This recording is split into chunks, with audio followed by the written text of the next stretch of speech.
যেহেতু তুমি grow up হয়ে গেছো, তুমি আন্ডারস্ট্যান্ড করে পারছো তোমার জন্য দরকার নেই। এইটাই গীতায় বলছে যে একটা লেভেলে গিয়ে there is no Guru, there is no শিষ্য, শিবহম শিবহম সবসময়। গুরু শিষ্যের দরকার সেই পর্যন্তই থাকে, একটা লেভেল আপ পর্যন্ত তাকে আপগ্রেড করে দেওয়া, তাকে মন্দির চিনেই দেয়া।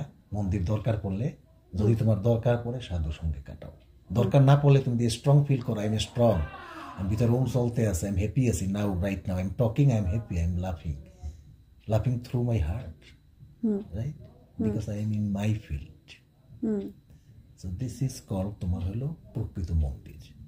হোয়ারাস আমি যেটা বলতে চাইছি, একই বিভাস পাণ্ডে মন্দিরে যাবে, বাট আমার দেহতরি ঠিক নাই। তো স্ট্রাকচার আমাকে হাউ চেঞ্জ করবে যদি আমার দেহতরি ঠিক না থাকে। এটা বুদ্ধতে অন্যভাবে সে বলছিল যে দেহই যদি না থাকে তাহলে পরমাত্মার সন্ধান কে করবে।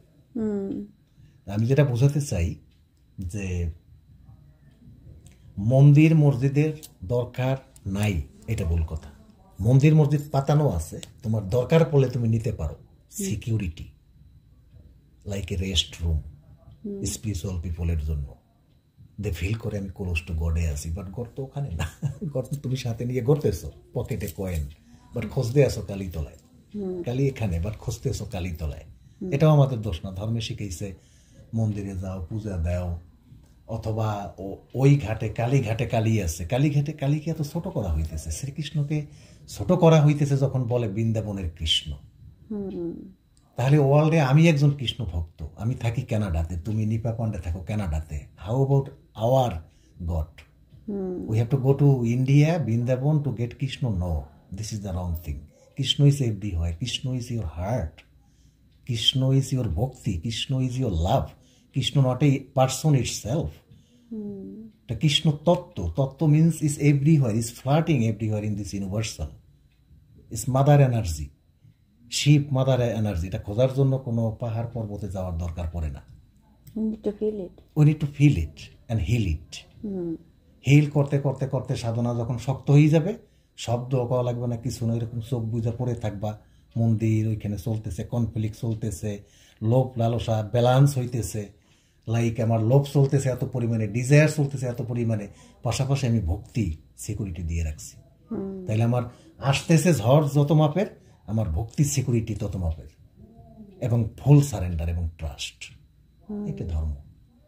হয়রাস আমি মন্দিরে গেলাম, যেটা পারপাস অফ ধর্ম, পুনঃজাগরণ, নিজের জাগরণ, সেটা হইল না because of chaos, first thing, noise, because of competition, কে আগে কে পিছে, কে মায়ের আগে, কে বড় ভক্ত, কে কবে ধর্ম শুরু করছে, ইসকনে কে কবে জয়েন করছে, কে কবে একাদশী শুরু করছে। It's a spiritual nonsense competition happening. Religion যদি প্রকৃত স্পিরিচুয়াল হয়, সে কোনো কম্পিটিশনই নাই, গোপন। না খাইয়ে আছি, বোঝানোর দরকার নেই না খাইয়ে আছি, পূজা দিছি, শিলা লাগাইছি, ভগবানকে বোঝানোর দরকার নেই যে আমি ধ্যান করতেছি। সেটা হলো রিয়েল স্পিরিচুয়ালিটি। এবং spirituality has to be chosen. এটা কখনোই ওইভাবে হবে না যে আমি একটা গান জানি অথবা গানের কম্পিটিশনে গেলাম, বড় সাধু বাছাই হবে না। ব্রাহ্মণ ঠিক ছিল, but spirituality has to be chosen by super power. যদি তুমি চুজেন হও, হঠাৎ করে বলবে নি পিয়া, ওরে তো আমি চিনি, বিবাস হয়তো চিনি, তো ও তো অমুক ছিল, তো অমুকের ছেলে, but nothing will work because you already have been chosen by super পাওয়ার।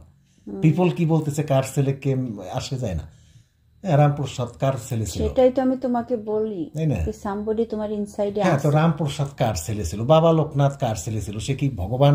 বাবা লোকনাথ যে আসছে, সে কোনো দেবতার ছেলে হয়ে আসছে? সাধারণ মানুষের মায়ের পেটে আসছে। আমি যেটা বুঝাতে চাই যে স্পিরিচুয়ালিটি এটা একটা দলার মতন, স্বর্ণ দলা, মুক্তার দলা পাওয়া যায়, পড়ে থাকে সুপ্ত অবস্থায়।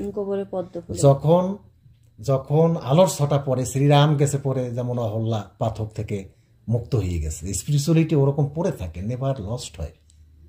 তাইলে গীতা মিথ্যা? গীতা মিথ্যা, উপনিষদ মিথ্যা, স্পষ্ট বলা আছে। কর্ম যদি একবার শুরু হয়, একবার ক্লিক করে কেউ আন্ডারস্ট্যান্ড করে, সেটা থামবে না, অপরাধ করবে, অন্যায় করবে, আবার ওই কর্মই তারে টানকে নিয়ে আবার সেইখান থেকেই শুরু করবে। কোনো ধ্বংস নাই ধ্যানের। কত সিকিউর করছে ধ্যানটাকে, যে এই জন্মে হবে না, পরের জন্মে এখান থেকেই শুরু হবে, এই অনুভূতির থেকেই। মানে এমন আছে কখ গগর থেকে শুরু করে। অর্জুনকে বলছে, অর্জুন ডাইরেক্ট সিকিউরিটি, ভাইবো না তুমি একটু শ্বাস প্রশ্বাস বলতেছি, এটা গুরুত্ব দিতেছো না।